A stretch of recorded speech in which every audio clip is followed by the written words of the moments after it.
Kita kadang-kadang kalau di pemerintahan tuh matiin tuh kritiknya itu. Kita kadang-kadang kalau di pemerintahan tuh matiin tuh kritiknya itu. Tolong dong ditelepon, jangan kritik lagi nih. Sebentar itu sesungguhnya public education. Yang diomongin apa? Antara mengkritik dan menghina itu kan dua hal yang secara substansi juga tidak sama. Antara marah dan mencaci maki juga tidak sama gitu loh. Ya lu kritik-kritik aja, nggak perlu menghina dong. Ada yang bilang saya ini kelemar-kelemar, ada yang bilang juga saya itu pelongo-pelongo, otoriter, bebek lumpuh, bapak bipang. Ini negara demokrasi, jadi kritik itu ya boleh-boleh saja. Kritik itu ya boleh-boleh saja. Ada selamanya. Selama apa? Selama faktual, selama tidak menyebarkan kebohongan, tidak menyebarkan kebencian, gitulah kira-kiranya ya. Tapi itu adalah normal. Dalam acara perpisahannya bersama ASN, Gubernur DKI Jakarta Anies Baswedan di demo warga. Di tengah acara, Anies keluar balai kota menemui pendemo dan menjawab beragam tuntutan warga. Anda menginginkan demokrasi, tapi Anda melawan prinsip-prinsip dasar demokrasi.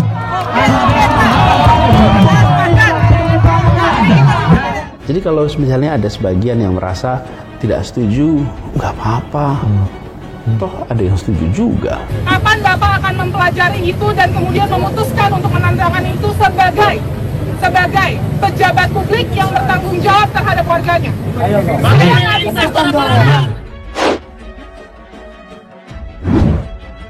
Kita kadang-kadang kalau di pemerintahan tuh matiin tuh kritiknya itu. Kita kadang-kadang kalau di pemerintahan tuh matiin tuh kritiknya itu. Tolong dong ditelepon, jangan kritik lagi nih. Sebentar itu sesungguhnya public education. Misalnya sekarang ada yang mencaci maki dan bahasa hewan terhadap presiden segala macam, itu muatan kritiknya di mana? Ketika lu sebutkan binatang ini untuk menunjukkan diarahkan pada presiden, lu sedang menghina siapa gitu loh? Menghina presidennya atau siapa yang kalian hina? Ini kan sudah jauh. Lalu ketika ditangkap orang ribut gitu loh. Nah, kasih contoh dong yang mana? Sekali lagi, kritik itu juga penting untuk memperbaiki kebijakan yang ada saat ini. Belum tentu pemerintah itu juga betul. Kalau yang salah, ya mesti ada yang mengingatkan dengan kritik. Kenapa sih kok ada pemilu? Karena kita dengan asumsi ada yang beda pilihan. Kalau asumsinya semua orang pilihannya sama, nggak usah pakai pemilu. Kontestasi, pilkada, pileg, dan pilpres harus menjunjung tinggi etika, menjunjung tinggi sopan santun politik, menjunjung tinggi tata krama kita berpolitik, dan menjunjung tinggi keadaban kita. Kain itu yang dipakainya di bawah dipakai untuk baju. Dan ketika pertama kali digunakan, orang menengok ini nggak sopan, ini pelanggaran yang nanti pakem. Diikuti banyak orang. Sekarang menjadi baju batik identitas Indonesia. Pelanggaran itu sekarang menjadi kebiasaan baru. Apa itu? Mulailah pelanggaran baru itu. Akan tapi kami harapkan seluruh panitia yang berkaitan dengan Capres itu menjaga agar masjid tetap digunakan sebagai tempat ibadah dan bukan penggunaan politik praktis. Jangan sampai kemudian ada acara dadakan di masjid karena alasan respon publik atau acara tempat ibadah.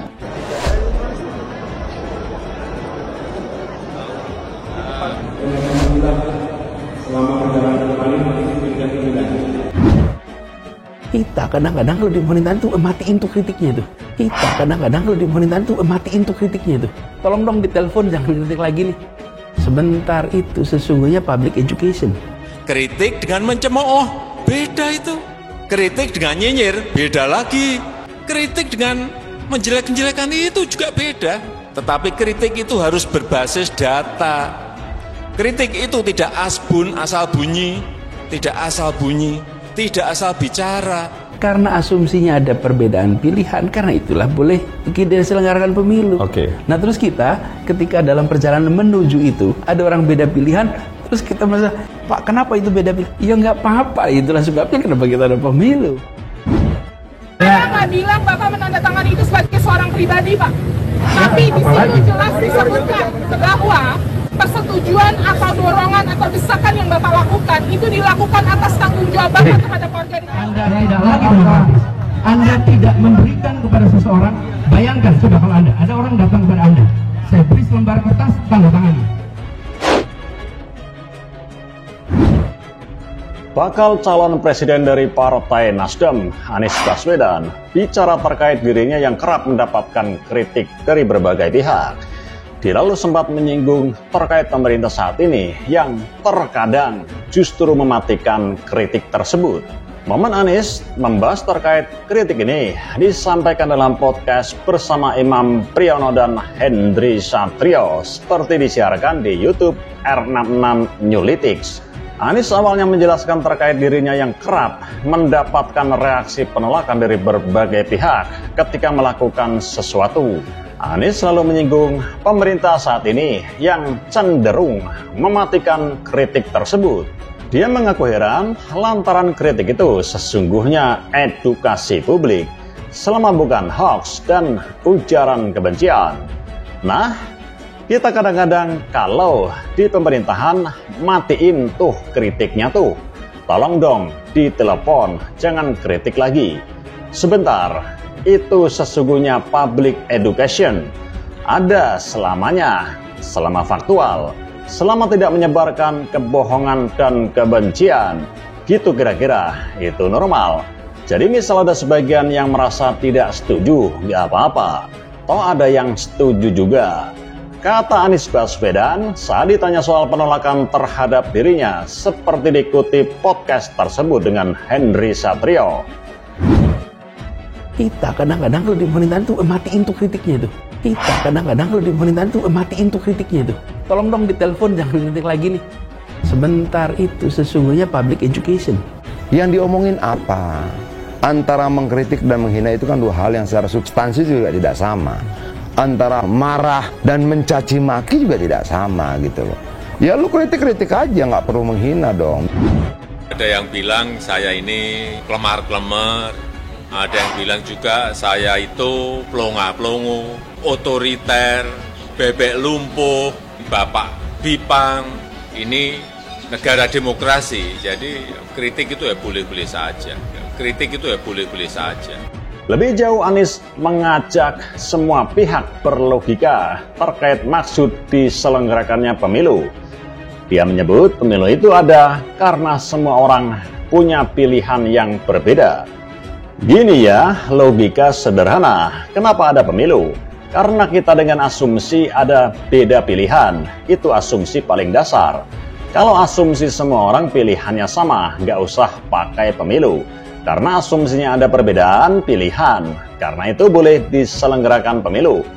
Kemudian kita, ketika ada orang dalam perjalanan menuju itu, ada orang beda pilihan, terus kita, masa, Pak, kenapa itu beda pilihan? Ya nggak apa-apa, itu sebabnya kenapa kita ada pemilu.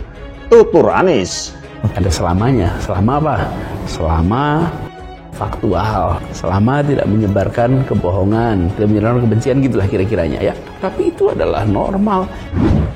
Dalam acara perpisahannya bersama ASN, Gubernur DKI Jakarta Anies Baswedan di demo warga. Di tengah acara, Anies keluar balai kota menemui pendemo dan menjawab beragam tuntutan warga. Anda menginginkan demokrasi, tapi Anda melawan prinsip-prinsip dasar demokrasi.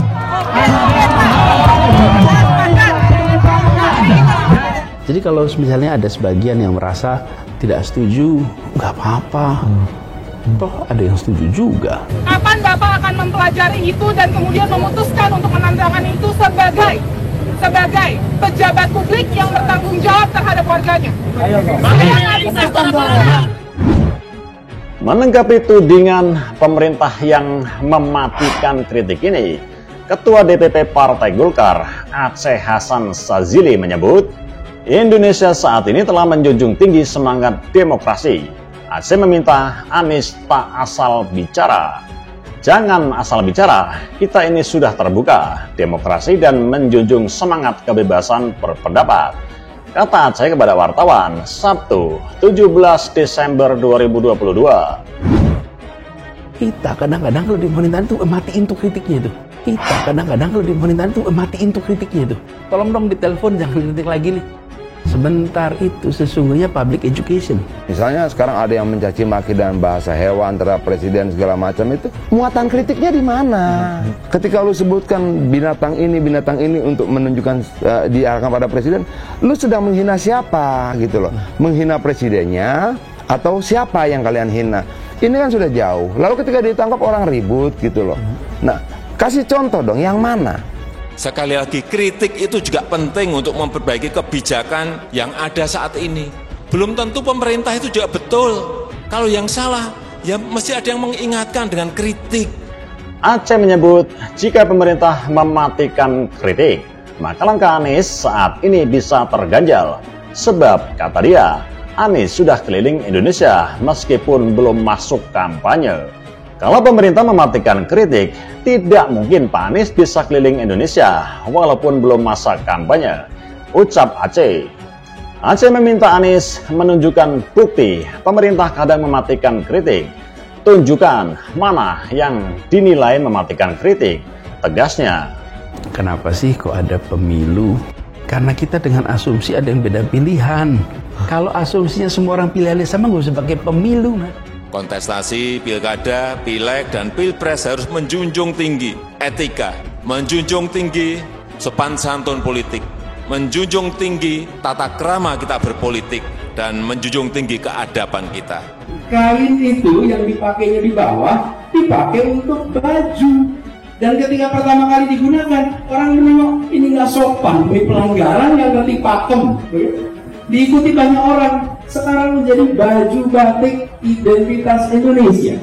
Pelanggaran itu sekarang menjadi kebiasaan baru. Apa itu? Mulailah pelanggaran baru itu. Akan tapi kami harapkan seluruh panitia yang berkaitan dengan Capres itu menjaga agar masjid tetap digunakan sebagai tempat ibadah dan bukan penggunaan politik praktis.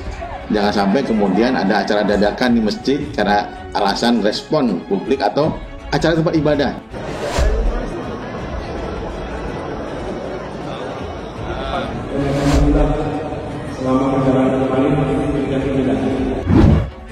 Sementara itu, Partai Kebangkitan Bangsa juga membantah pernyataan Anies ini. Faktanya, masyarakat masih bisa memberikan kritik secara terbuka, dan Pak Jokowi sendiri terbuka untuk itu. Secara umum, pemerintah masih memberi ruang yang luas untuk kritik.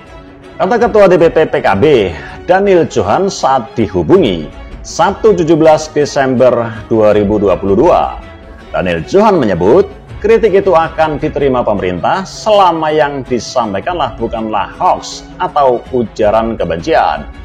Menurutnya, selama memiliki dasar fakta, pemerintah terbuka terhadap kritik. Tentu bukan untuk hoax dan ujaran kebencian. Selama memiliki dasar fakta, tidak masalah melontarkan kritik, ucapnya. Kita kadang-kadang kalau di pemerintahan tuh matiin tuh kritiknya itu. Kita kadang-kadang kalau di pemerintahan tuh matiin tuh kritiknya itu. Tolong dong ditelepon, jangan kritik lagi nih. Sebentar, itu sesungguhnya public education. Kritik dengan mencemooh, beda itu. Kritik dengan nyinyir, beda lagi. Kritik dengan menjelek-jelekan itu juga beda. Tetapi kritik itu harus berbasis data. Kritik itu tidak asbun asal bunyi, tidak asal bunyi, tidak asal bicara. Namun anggota Komisi 4 DPR ini menyebut, kalaupun ada yang mematikan kritik, itu merupakan pihak yang overprotective terhadap pemerintah.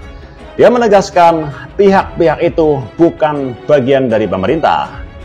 Kalaupun ada yang mematikan kritik, seperti yang disampaikan Pak Anies, itu hanya respons reaktif pihak tertentu yang overprotective.